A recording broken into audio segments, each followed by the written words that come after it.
912-30-60-78 أو قم بزيارتنا في شارع المطار.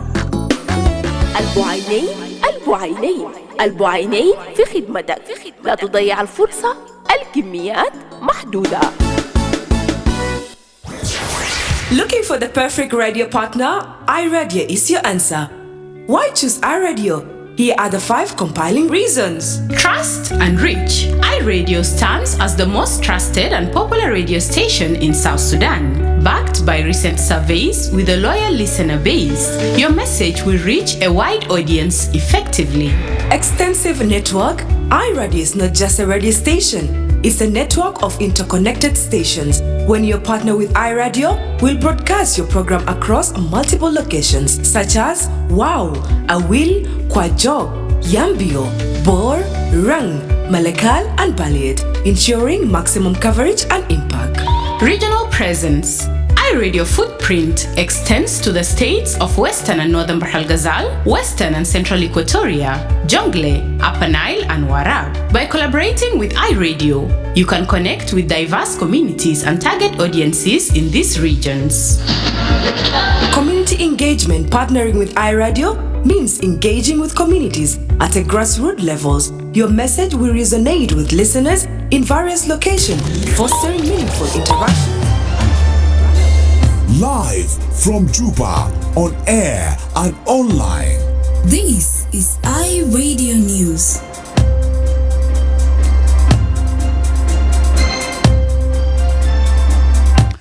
Hello, good morning. This is iRadio News. First, here are the headlines.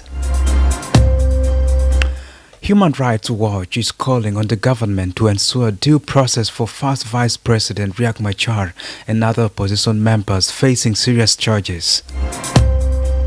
The governor of Warab State says his administration will be embarking on developmental and transport infrastructures after months of relative peace in the area. And the mayor of Nimule municipality in eastern Equatorial State says more than 400 members of local gang groups have voluntarily surrendered their weapons and proclaimed their rejections of violence. This and many more are coming in this news bulletin with me, Darlington Moses, and now the news in detail. Human Rights Watch is calling on the government to ensure due process for first Vice President Riek Machar and other opposition members facing serious charges. Nyagwawa Tutpour, a researcher with the Africa divisions of Human Rights Watch, says the detainees should receive prompt, fair and public trials that meet international standards or be released unconditionally if due process is not granted. She pointed out that the Bill of Rights requires any individual suspected of crime to be presented before a court within 24 hours, a standard that has not been respected. She added that international obligations that require confirmation of charges in court have also not been upheld.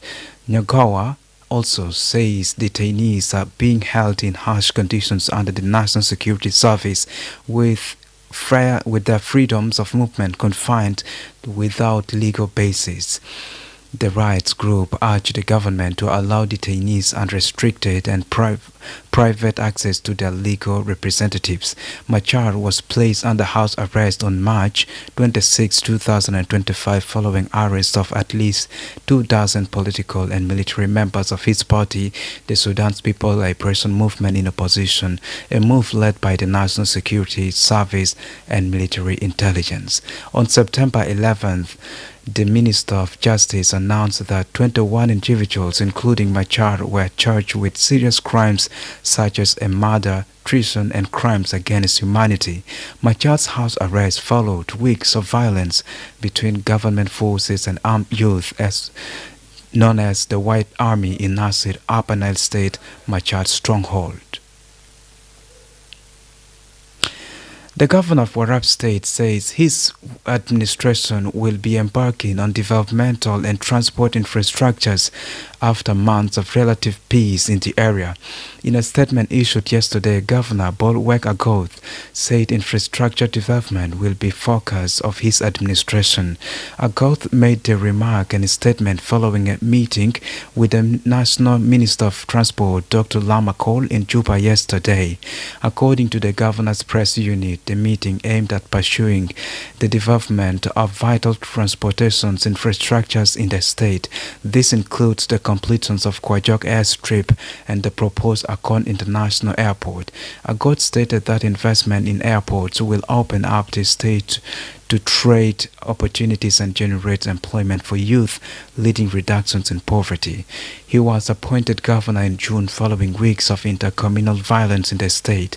Since assuming office, he has been embarking on peace rallies, including counties tour and dialogue with chiefs, community leaders, and the youth. This is iRadio News, and now before the stories making headlines in the African region and beyond, the mayor of Nimule municipality in eastern Equatorial State says more than 400 members of local gangs groups have voluntarily surrendered their weapons and proclaimed their rejections of violence. Mayor Cesar Longa Foley said the gangs handed machetes and knives to the authorities. The weapons were handed in a ceremony attended by police, religious leaders, the army, and stakeholders. In August, the authorities in Nimule detained multiple individuals believed to be members of a gang as part of comprehensive effort to combat their criminal activities. Mayor Foley stated that the recent mass surrender of members from serious and various criminal gang groups marks a significant step toward peace and stability in Nimule municipality. And now to the stories making headline in the African region and beyond.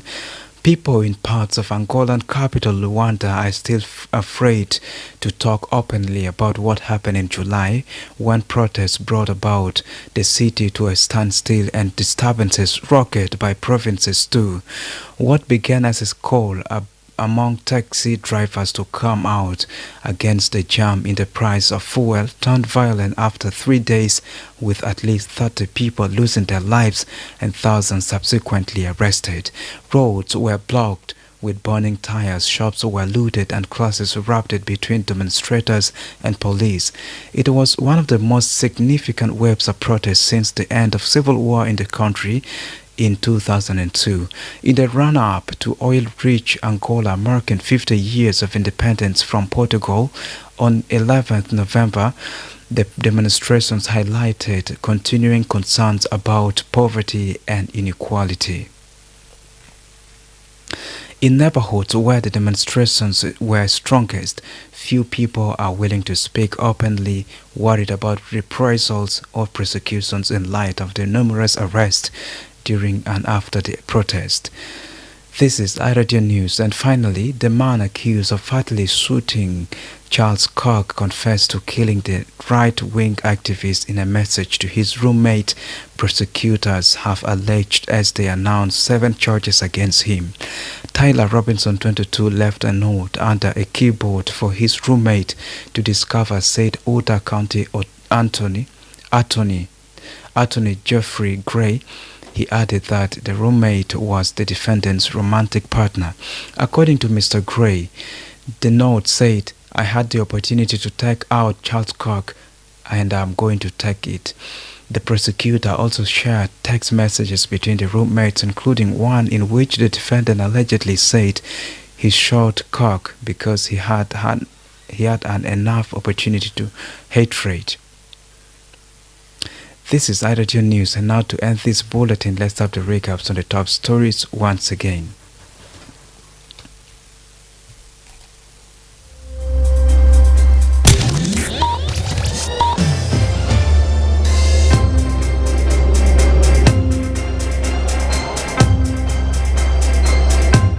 Human Rights Watch is calling on the government to ensure due process for first Vice President Riek Machar and other opposition members facing serious charges. The governor of Warab State says his administration will be embarking on developmental and transport infrastructures after months of relative peace in the area.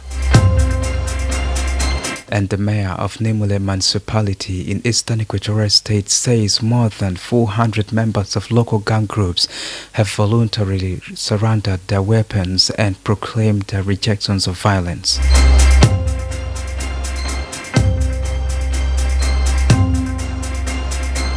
That's the end of iRadio Morning News. If there's a story or an event you'd like iRadio to cover or report about, please send us a text message on +2 1125 287 870. It's also a WhatsApp number. Follow us on X at iRadio Juba, like our Facebook page, iRadio. Subscribe to our YouTube channel at iRadio South Sudan. You can also visit our website and listen to us online at www.iradio.org. Stay tuned for news in Arabic at the top of the hour. I am Darlington Moses. Thanks for listening.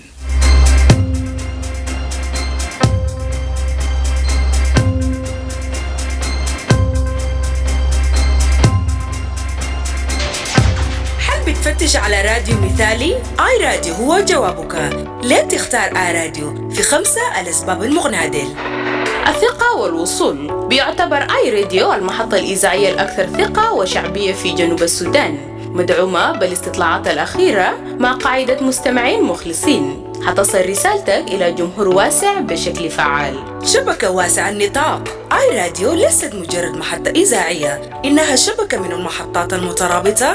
لم تكن شريك مع آي راديو. سنقوم ببث برنامجك عبر مواقع متعددة مثل واو، أويل، كواجوك، يامبيو، بور، رنگ، ملكال وبالير، وبيضمن أقصى قدرة من التغطية والتأثير. التواجد الإقليمي. بتمتد بصمة آي راديو إلى ولاية غرب وشمال بحر الغزال، غرب والاستوائية